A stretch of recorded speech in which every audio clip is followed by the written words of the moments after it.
Bonjour Éric Davy.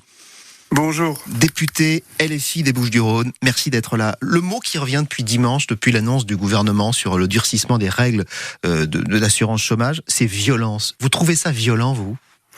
Oui, alors c'est violent, mais moi je voudrais peut-être rappeler les raisons pour lesquelles le gouvernement fait cette réforme. Parce qu'ils nous font croire que c'est pour baisser le chômage, et donc tout le débat se déporte sur ça.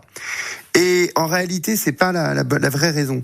Je voudrais d'abord rappeler que l'assurance chômage, c'est pas des impôts qui les payent, mais nos cotisations, et donc c'est une partie de notre salaire. Ouais. Et en fait, ce que vous dit pas le Premier ministre Gabriel Attal, c'est que l'État utilise cet argent pour éponger sa dette.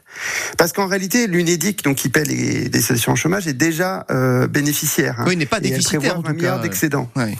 Elle n'est pas du tout déficitaire, elle prévoit 20 milliards d'excédents. Et en 20 ans, ce chiffre est passé complètement sous les radars, mais en 20 ans, l'État a déjà pris 60 milliards à l'Unédic, avec déjà des conséquences très concrètes pour les salariés, puisque souvent on entend les chômeurs, finalement, ils restent au chômage, alors qu'ils pourraient travailler, mais rappelons quand même que 48% des personnes inscrites à France Travail ne touchent rien du tout, et étaient indemnisées seulement, donc ça veut dire qu'il y a plus de 52% qui ne touchent rien du tout. Et ça, ils étaient 70% à être indemnisés en 2008. Donc il y a de moins en moins de gens qui sont indemnisés, réforme après réforme, et le montant des allocations a baissé de 20%. Et donc normalement on devrait rendre cet argent aux salariés, parce que c'est de l'argent qui provient de leur salaire, et finalement Gabriel Attal a prévu exactement le contraire, prendre 3,7 milliards en plus avec cette réforme.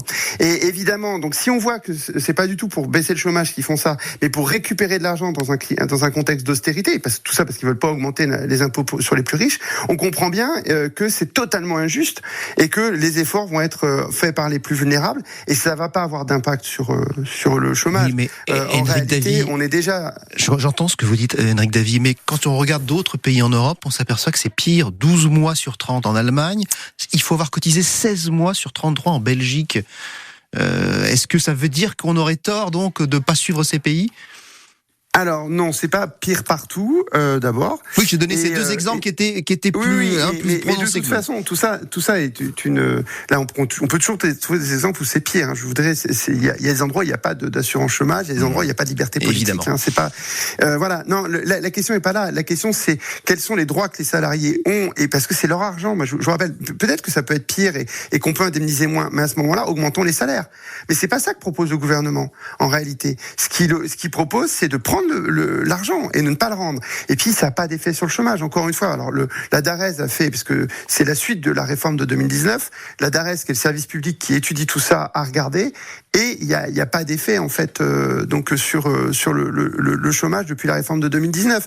C'est pas ça qui modifie. Alors pourquoi on pourrait en rediscuter, quelles sont les solutions et pourquoi ça n'a pas d'effet sur le chômage, je peux vous l'expliquer, mais ça n'a pas d'effet, ça c'est un mensonge. Ouais. Éric Davy, député LFI des Bouches-du-Rhône, qu'est-ce qui va se passer puisque on ne sera plus indemnisé si on a un contrat de 6 mois qui s'arrête? C'est quoi la conséquence ?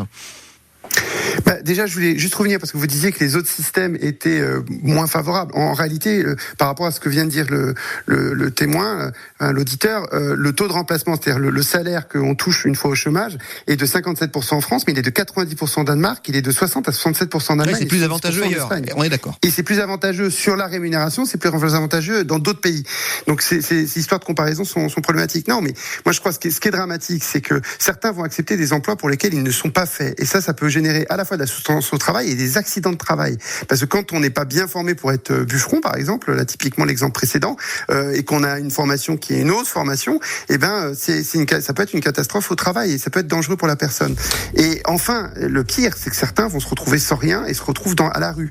Et une fois qu'il y a 16 000, vous le savez, il y a eu un rapport, il y a plus de 16 000 personnes qui sont à la rue aujourd'hui, à Marseille, juste à Marseille. Et ça, après, pour le retour à l'emploi est extrêmement difficile. Évidemment. Et je pense que la réforme a été faite, je conclue là-dessus, la réforme a été faite notamment pour tout ce qui est restauration, mais c'est un échec parce que comme c'est du saisonnier, effectivement, ça va pas pouvoir marcher.